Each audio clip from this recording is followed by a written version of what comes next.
என்னடா இவன் எல்லா மேடையிலையும் குட்டி கதை சொல்கிறான்னு நினைக்காதீங்க. நான் ரொம்ப ரசித்த ஒரு குட்டி கதை, அது மட்டும் நான் சொல்லிட்டு ஓடி போயிடுறேன். 2 minutes தான்.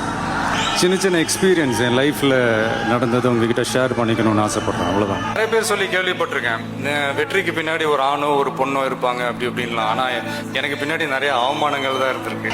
தேவையில்லாத விஷயத்துக்கெல்லாம் நம்ம ரியாக்ட் பண்ணிக்கிட்டு வேணாம் நண்பா.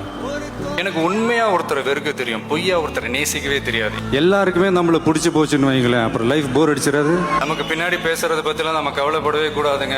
அவங்கள விட நம்ம 2 அடி முன்னாடி இருக்கோன்றதை நினைச்சு பெருமை போட்டுக்கிட்டு போயிட்டே இருக்க வேண்டியது. அழகும் ஆடம்பரமும் இருந்த 1000 பேர் கூட ஆசையா பழகுவாங்க. அன்பா இருந்தா பழகிற 10 பேர் கூட உண்மையா இருக்கும். விளையாட்டா எடுத்துக்க வேண்டிய கிரிக்கெட்டை நம்ம சீரியஸா எடுத்துக்கிறோம். சீரியஸா எடுத்துக்க வேண்டிய விஷயத்த நம்ம விளையாட்டா கூட எடுத்துக்க மாட்டேன்றோம். Your determination when you have nothing. Your attitude when you have everything.